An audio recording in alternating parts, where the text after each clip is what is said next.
तो कल जो भी हमने पढ़ा था डिस्टेंस फॉर्मूला वगैरह जो भी चीजें पढ़ी थी उससे जुड़ा हुआ सवाल हमसे कैसे भी पूछ सकता है, मतलब कि वो किसी भी तरीके से क्वेश्चन बना करके हमसे पूछ सकता है। बस उन क्वेश्चंस का जो बेसिक्स होगा वो होगा डिस्टेंस फॉर्मूला। अब जैसे ये सवाल है कि point A and B lie on a circle with center 0 centre O जिसका कोऑर्डिनेट दिया है 2, -3y।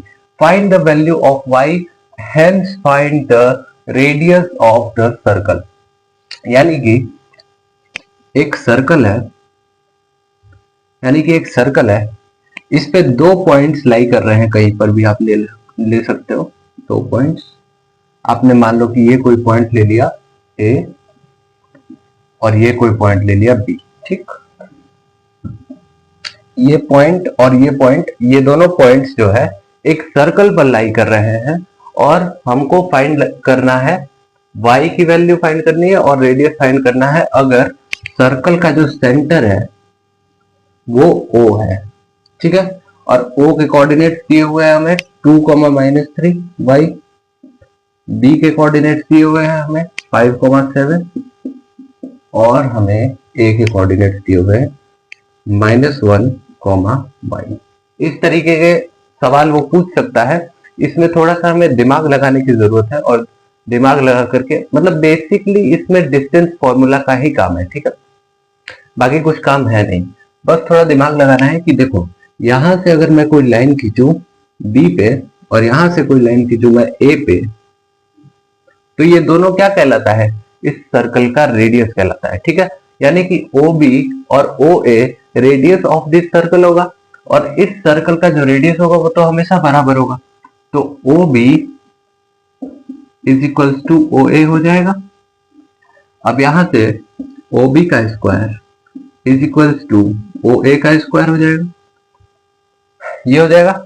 अब हम इसको किस तरीके से लिख सकते हैं, वो जो हमारा डिस्टेंस फॉर्मूला था कि डिस्टेंस फॉर्मूला क्या कहता है, x2 - x1 का whole square plus y2 - y1 का होल स्क्वायर, ये होता है हमारा डिस्टेंस फॉर्मूला। अब हमने यहाँ पे स्क्वायर कर दिया है दोनों तरफ, तो अब हमारा जो अंडर रूट का साइन है, ये अंडर रूट का साइन हट जाएगा।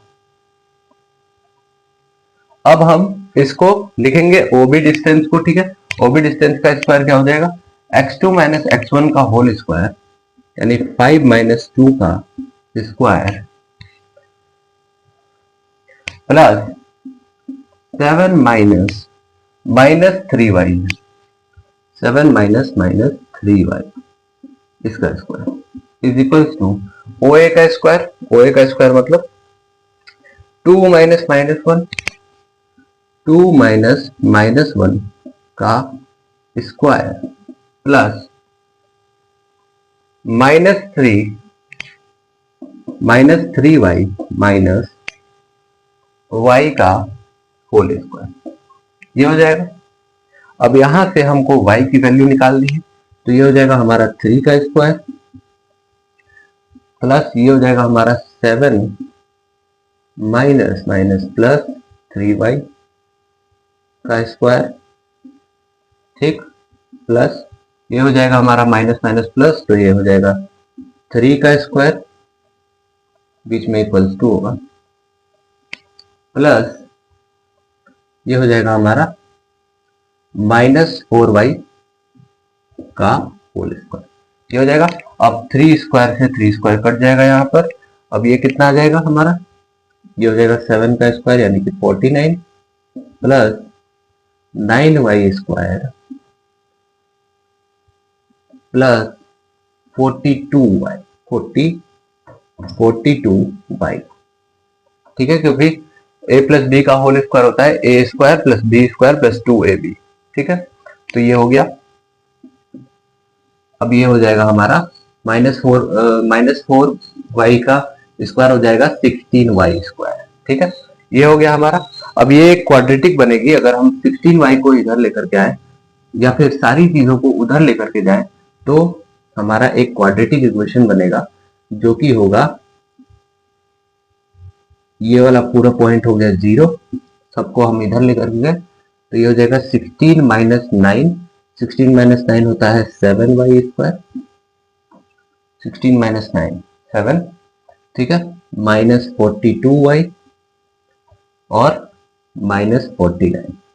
तो ये हमारा क्वाड्रेटिक एक इक्वेशन निकल करके आ गई, क्वाड्रेटिक इक्वेशन निकल करके आ गई। अब इसको हम सॉल्व करेंगे।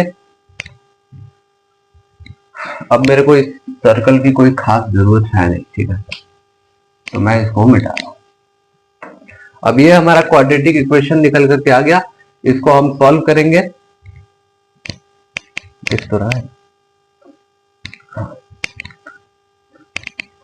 तो इसको हम लोग सॉल्व करेंगे, क्या हो जाएगा, 7 को अगर हम कॉमन ले लें तो ये हो जाएगा y² minus 6y minus 7 is equals to 0। 0 को मैं इस तरफ भी लिख सकता हूँ, इस तरफ भी लिख सकता हूँ, इक्वल्स टू करके।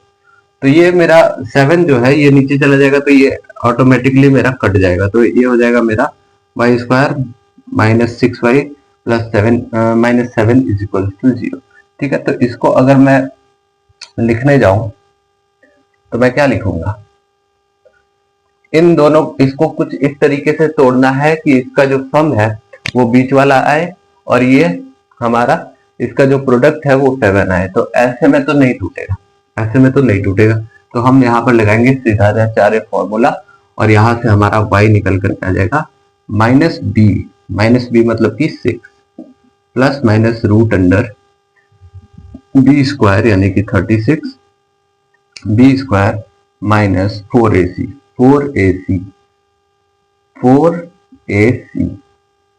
यानी कि ये प्लस हो जाएगा 4 into 1 into minus 7, 4 into 1 into minus 7 की 28, तो प्लस 28 हो जाएगा, डिवाइड बाई 2a यानी कि 2 और a की जगह पर क्या है, यहाँ पर 1 है, ठीक है, ये तो पता है।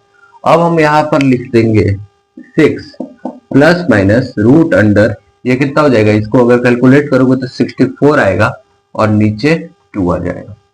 तो ये हो गया 6 प्लस माइनस 8 बाई 2। यहाँ से y की दो वैल्यू आएगी, एक y की वैल्यू आएगी कितनी, 6 प्लस 8 बाई 2 यानी कि 7 आ जाएगी, एक y की वैल्यू 6 प्लस 8 बाई 2 आएगी यानी कि 7 आएगी, और दूसरे y की वैल्यू आएगी हमारी, दूसरे y की वैल्यू कितनी आ जाएगी, 6 माइनस 8 बाई 2 यानी कि -1। 6 माइनस 8 बाई 2 आ जाएगी यानी कि -1। 6 माइनस 8 बाई 2 यानी कि -2 बाई 2 यानी कि -1 आ जाएगी, और दूसरे वाले की वैल्यू आ जाएगी 7।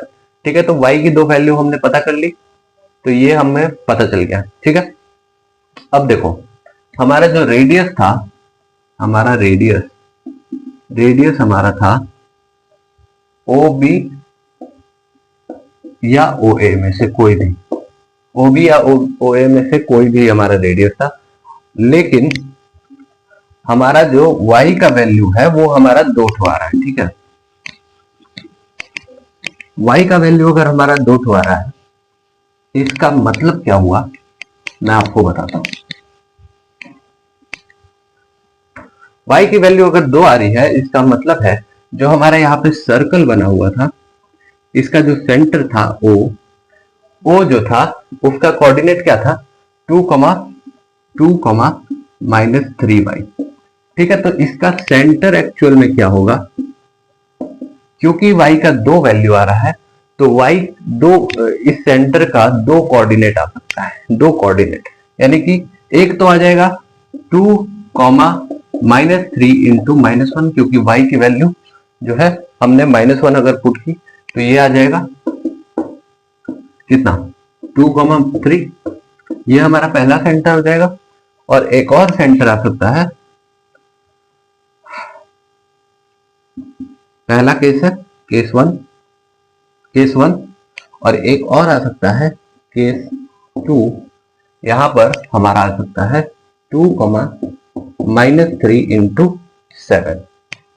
तो ये हो जाएगा हमारा कितना, 2, -21। ये हो गया हमारा 2 कोऑर्डिनेट सेंटर का। सेंटर के दो कोऑर्डिनेट हो गए।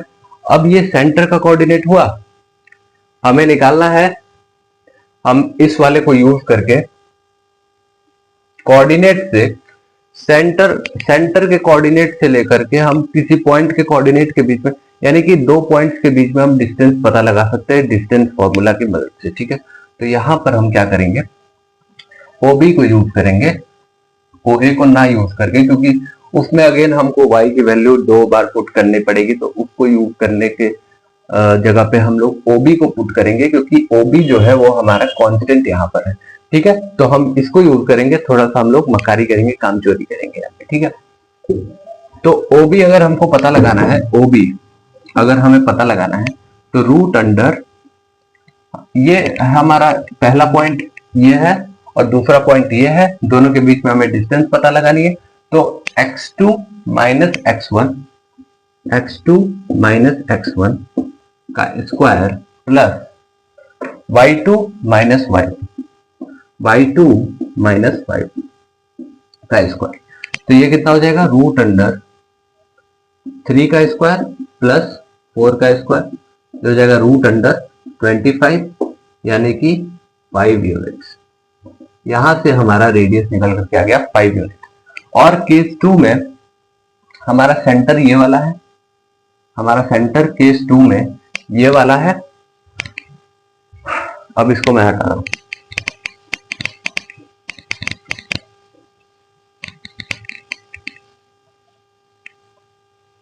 केस 2 में हमारा सेंटर ये वाला है और हमें अगेन इसी पॉइंट से लेना है, तो समझो कि हमारा जो डिस्टेंस होगा OB वो कितना आ जाएगा, केस 2 में हमारा जो सेंटर है, केस 2 में जो सेंटर है वो उसका कोऑर्डिनेट क्या है, 2, -21, यही है। तो अगर हम इस पॉइंट और इस पॉइंट के बीच में अगेन दूरी पता करें तो कैसे करेंगे हम लोग, OB इज इक्वल्स टू, क्योंकि O जो पॉइंट है इसके दो कोऑर्डिनेट्स हो सकते थे और B पॉइंट मान लो कहीं पे यहां पर है, जो कि हो गया हमारा 5,7, तो हम इन दोनों के बीच में दूरी अगर पता कर रहे हैं तो वही हमारा रेडियस कहलाता है। तो OB हमारा कितना हो जाएगा, root under x2 minus x1, यानी कि 5 - 2 का स्क्वायर प्लस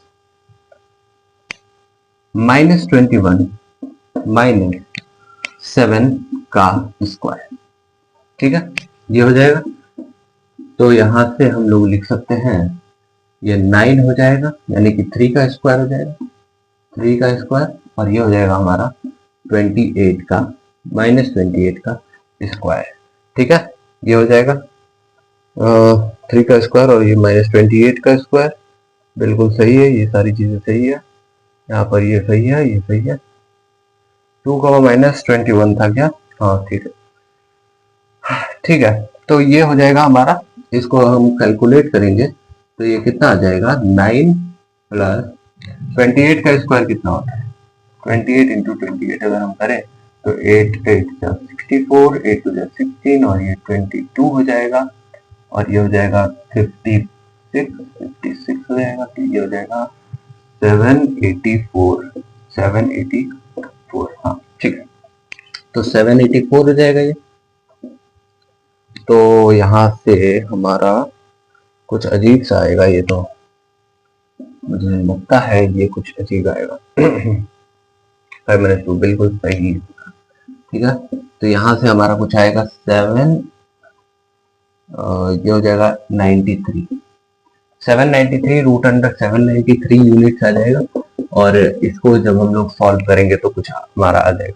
तो दो हमारे रेडियस आएंगे, एक तो आएगा हमारा 5 यूनिट वाला और दूसरा आएगा हमारा 793 यूनिट, ये हमारा रेडियस आएगा दूसरा वाला। अब जैसे आपने देखा कि सर्कल से रिलेटेड वो किसी तरीके से घुमा फिरा करके सवाल पूछ दिया, जबकि फॉर्मूला इतना छोटा था लेकिन सवाल कितने बड़े तरीके से हुआ। तो उसी की वजह से हम लोग थोड़ी कुछ प्रॉपर्टीज पढ़ते हैं क्वाड्रिलेटरल्स की, कि जब भी कुछ ऐसा सवाल आए तो हम इन कंडीशंस को, इन प्रॉपर्टीज को यूज करके हम सवालों को सॉल्व कर सकते हैं आसानी से। ठीक है, क्वाड्रिलेटरल क्या होता है? देखो क्वाड्रिलेटरल जो होता है वो फिगर्स होते हैं। एक्चुअल में ये फिगर्स नहीं लिखूंगा मैं लिखता हूं 2D फिगर्स, 2D फिगर्स जिनका जिनके जिनके 4 साइड्स होते हैं, 4 साइड्स होते हैं। ठीक है, 4 साइड्स होते हैं, इतना याद रखो, इससे तुमको क्वाड्रिलेटरल पता रहेगा। ठीक है, तो कुछ क्वाड्रिलेटरल्स के टाइप है, जैसे कि रेक्टेंगल है, स्क्वायर है, पैरेललोग्राम है और रोम्बस। ये कुछ स्क्वायर के टाइप्स हैं। ठीक है, तो अगर वो कोई रेक्टेंगल है तो रेक्टेंगल की क्या प्रॉपर्टी होती है कि अपोजिट साइड्स उसके होते हैं इक्वल। ठीक है, एक रेक्टेंगल जो होता है वो कुछ इस प्रकार का होता है। एक्चुअल में ये ऐसा नहीं होता है,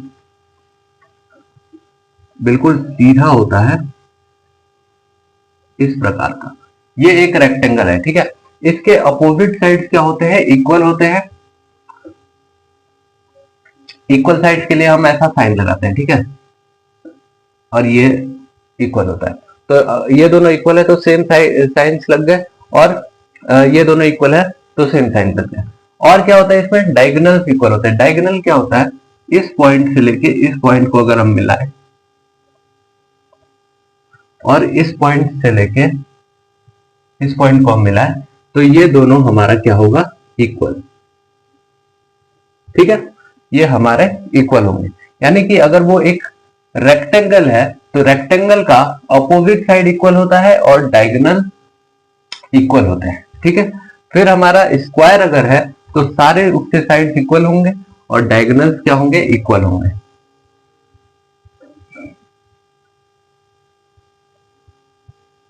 अगर हमारा स्क्वायर है तो उसके सारे साइड इक्वल होंगे और उसके डायगोनल्स क्या होंगे? इक्वल होंगे। सारे साइड्स इक्वल है तो सारे साइड पे सेम साइन हमने लगा दिया, और डायगोनल्स उसके क्या है? डायगोनल उसके इक्वल होंगे। ठीक है, इक्वल होंगे। ठीक, पैरेललोग्राम क्या है? पैरेललोग्राम भी एक टाइप ऑफ क्वाड्रिलेटरल होता है जो थोड़ा रेक्टेंगल के टाइप का होता है, पर उसमें डिफरेंस ये होता है कि उसके डायगोनल्स जो है वो इक्वल नहीं होते और ऑपोजिट साइड्स उसके क्या होते हैं? इक्वल होते हैं। यानी कि ये बिल्कुल रेक्टेंगल जैसा होता है, बट ये क्या होता है ना, इसमें थोड़ा सा हिल गया होता है ये। ठीक है, ये कैसा होता है? ऐसा कुछ होता है। तो देखो इसमें क्या है कि अपोजिट साइड्स जो है ये बराबर है। अपोजिट साइड्स बराबर है। अपोजिट साइड्स कैसे है? बराबर।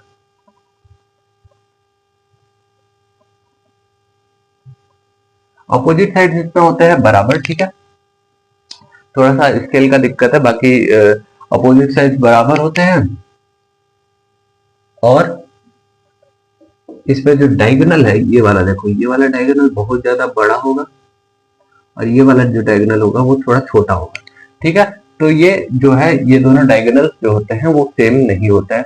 यही डिफरेंस होता है एक पैरेललोग्राम और एक रेक्टेंगल के बीच में। ठीक है, रोम्बस क्या होता है कि सारे साइड्स उसके बराबर होते हैं और डायगोनल जो होता है, डायगोनल वो इक्वल नहीं होता है।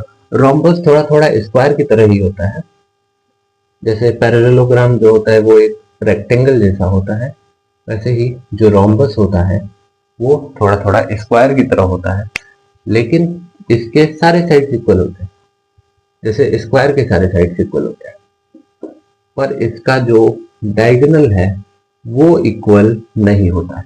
जो डायगोनल है इसका वो इक्वल नहीं होता है। ठीक है, तो ये कुछ प्रॉपर्टीज है जिनका यूज आप कर सकते हैं। अगर वो क्वेश्चन में आपसे पूछ दे, किसी रेक्टेंगल से पूछ दे या कुछ पूछ दे, तो आपको मान लीजिए कि 2 पॉइंट्स दे दे, कहे कि इन दोनों के, मान लीजिए कि ऐसा कुछ रेक्टेंगल आपको दे दिया, ऐसा कुछ रेक्टेंगल उसने आपको दे दिया, उसने कहा कि इसका कोऑर्डिनेट दे दिया, इसका कोऑर्डिनेट दे दिया, इसका कोऑर्डिनेट दे दिया, इसका कोऑर्डिनेट दे दिया, तो इन सबको आप आपस में रिलेट करा करके डायगोनल्स की दूरी, ये सारी चीजें आप कैलकुलेट कर सकते हैं इन प्रॉपर्टीज की मदद से। इसलिए मैंने आपको ये प्रॉपर्टीज बताई है। अब हम बात करते हैं कोलिनियर के बारे में। कोलिनियर का मतलब होता है सेम लाइन पर लाई करना, ठीक है। कह रहा है कि 3 पॉइंट्स ए बी सी, आपके पास 3 पॉइंट्स है ए बी सी, वो कोलिनियर तब कहलाते हैं, are said to be collinear, वो कोलिनियर तब कहलाते हैं इफ, कब कहलाते हैं, if they lie on a same straight line, यानी कि वो अगर सेम स्ट्रेट लाइन पर लाई करते हैं तो वो कहलाते हैं कोलिनियर, ठीक है। ये होता है कोलिनियर कहलाना, ठीक है। अगर आपको कोलिनियरिटी चेक करनी है कि 3 पॉइंट एक लाइन पर लाई कर रहे हैं कि नहीं, तो आप कुछ इस तरीके से चेक कर सकते हैं। To show that 3 points A B C are collinear, we find the distances A B B C A C. देखो 3 पॉइंट है आपके पास, ए, पॉइंट बी और पॉइंट सी। अब आपको पता करना है कि ये किसी सेम लाइन पर लाई कर रहा है कि नहीं, ठीक है। तो आपको क्या करना है कि इसके बीच की डिस्टेंस को पता करना है। इन सब के बीच की डिस्टेंस आप पता करोगे, यानी कि ए बी डिस्टेंस आप पता करोगे, बी सी डिस्टेंस पता करोगे और एक डिस्टेंस ए सी की पता करोगे, ठीक है। ए बी डिस्टेंस आप पता करोगे, बी सी डिस्टेंस आप पता करोगे और ए सी डिस्टेंस आप पता करोगे। और क्या करोगे कि चेक करोगे कि if the sum of any two distances, किसी दो डिस्टेंस का सम, किसी भी दो डिस्टेंस का, इनमें से किसी दो डिस्टेंस का सम, ये डिस्टेंस आप कैसे पता करोगे, आपको पता है, डिस्टेंस फॉर्मूला मैंने आपको पढ़ाया है, उससे आप पता करोगे डिस्टेंसेस को, ठीक है। अगर दोनों का सम, किसी दो का सम अगर बराबर आ रहा है तीसरे डिस्टेंस के बराबर आ रहा है, तो इसका मतलब है कि वो पॉइंट, जो पॉइंट आपको दिए हुए हैं वो कोलिनियर कहलाएंगे। मान लीजिए कि ये कुछ 2 सेंटीमीटर का है और ये कुछ 3 सेंटीमीटर का है और ये टोटल कितना होगा, तो 5 सेंटीमीटर का है, तो ये दोनों का सम मिला करके 5 सेंटीमीटर आ जाएगा। और जब 5 सेंटीमीटर निकल करके आ जाएगा, मतलब आप पता करोगे डिस्टेंस फॉर्मूला की मदद से, पता किए आप, मान लीजिए कि ये 2 यूनिट्स आया, ये 3 यूनिट्स आया और ये टोटल आया 5 यूनिट, तो आप लिख दोगे कि A B plus B C is equal to A C. इसका मतलब ये हुआ कि ये तीनों पॉइंट ए बी सी, ये तीनों क्या है, कोलिनियर है, ठीक है। तो इस तरीके से आप कोलिनियरिटी चेक कर सकते हो, टेस्ट फॉर कोलिनियरिटी चेक कर सकते हो। ध्यान रखना कि कोलिनियर का मतलब होता है कि 3 पॉइंट्स या कोई भी पॉइंट्स अगर सेम स्ट्रेट लाइन पर अगर लाई कर रहे हैं तो वो कोलिनियर कहलाते हैं, ठीक है। तो आज के लिए बस इतना ही। कल से हम लोग सेक्शन फॉर्मूला स्टार्ट करेंगे और इनके सारे क्वेश्चंस लगा लेना, जितने क्वेश्चंस मैंने कराए हैं डिस्टेंस फॉर्मूला के, और क्वेश्चंस प्रैक्टिस करना। और देखो सवाल डिस्टेंस फॉर्मूला से बहुत घुमा फिरा करके पूछ सकता है, टफ करके पूछ सकता है, लेकिन बेसिक है कि मतलब उसको इजी करने के लिए आपको प्रॉपर्टीज आनी चाहिए क्वाड्रिलेटरल की, जो मैंने आज ही कराई। फिर आपको थोड़ा अपना दिमाग भी यूज करना होगा, लेकिन एक्चुअल में क्या होता है कि बेसिक जो उसका सवाल का जो मतलब इम्पोर्टेंस होता है वो होता है उसका डिस्टेंस फॉर्मूला। आप डिस्टेंस फॉर्मूला को कैसे यूज कर रहे हो, ठीक है। आपको अगर डिस्टेंस फॉर्मूला यूज करना आ गया और आपने थोड़ा दिमाग लगा लिया तो सवाल आपके इजीली बन सकते हैं, ठीक है। गर्मी बहुत है, तब तक के लिए बाय।